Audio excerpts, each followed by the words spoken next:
Next paragraph is very important. We're holding Reish Nun Aleph, first column, second paragraph. Robbie's running for election. Okay. I'm not sure. Okay. The Maharal had said, it says in the Mishnah that whatever Hashem created was lichvodo. So what's lichvodo? So he explained that when you study Torah, you have to study it lishma. That's lichvodo. You do a mitzvah, it should not be with a self-interest. It's selflessly, it's for his glory. It's not for your own glory. Now he's adding something else. Person studies lishma. How does one know if one studies lishma, shelo lishma? Only the person knows. Only God knows. You could play the role of the tzaddik, and you're not a tzaddik.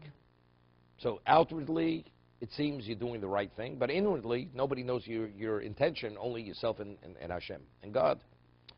But there's more. Even if you do something lishma, but there's an idea to do it in a way where when people see you behaving as a proper Jew, people, they're impressed and they want to emulate the behavior of the person because they see the person as being a special person. Okay? That's called the Kiddush Hashem. That's a Kiddush Hashem. You should be glorifying Hashem. How? Although he's studying Lishma. You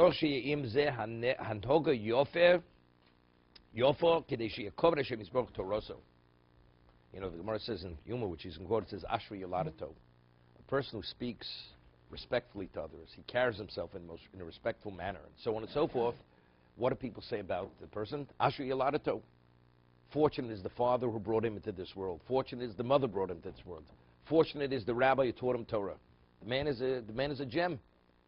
But if a person doesn't behave properly, although he learns Torah, you say, woe to the father who brought him to this world, and his mother and the teacher who taught him Torah, because he's a disgrace. His behavior is disgraceful. So even though you do something lishma, but if you don't act properly, I'm not doing something illegally. You agitate people. You do things which are, you're on everybody's case. The behavior pattern. That also has to be a kiddush. That has to be lichvodo. We had the Ramah at the beginning of, we had the Ramah in Hilchos Tzitzis.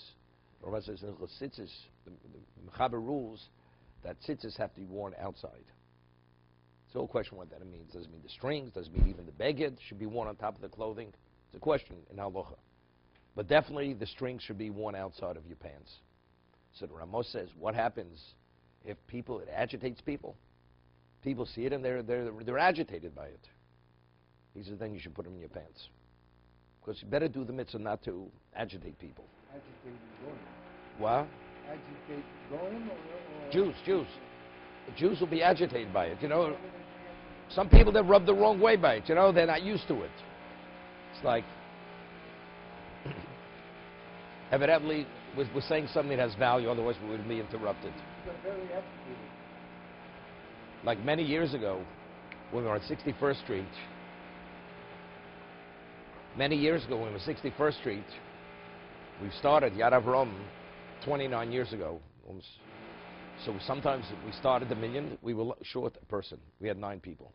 So there was a certain person here who was a landsman of David Lobel. He put on his talsam tefillin, walked down Madison Avenue with his talsam tefillin. This is 29 years ago, in the middle of the week, looking for a 10th person. You can imagine people from some of the synagogues in the Upper East Side sees a guy middle of the week walking down with talsam tefillin down the street. How do they feel about it?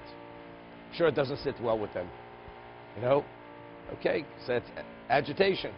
So if it upsets people, better, keep a low profile. So this is what we're talking about. When you do something, you have to be sensitive to other people, how you do the mitzvah. It should be lichvodo. Because if people see it in the negative light, then it's not good. But I mentioned the Beis Yosef says that, but if the reason why they're upset or against it is because they despise Judaism. That's the reason. It's not because they're not accustomed to it. It's because they want to uproot Judaism. Like in Germany, the Reform movement. They banned circumcision, they banned shechita, they banned mikveh, they banned everything. And actually, in the time of Rav Shimshon Hirsch, before he was able to establish his own community, if you circumcise your child, you're put in prison. You weren't, it was against the law to circumcise your child. He says that's Mechemes Hashem. You don't have to be concerned what they think, because they want to uproot Judaism. That's a holy war. Mechemes Hashem, you're not concerned what these people think. To be continued. Where are they working?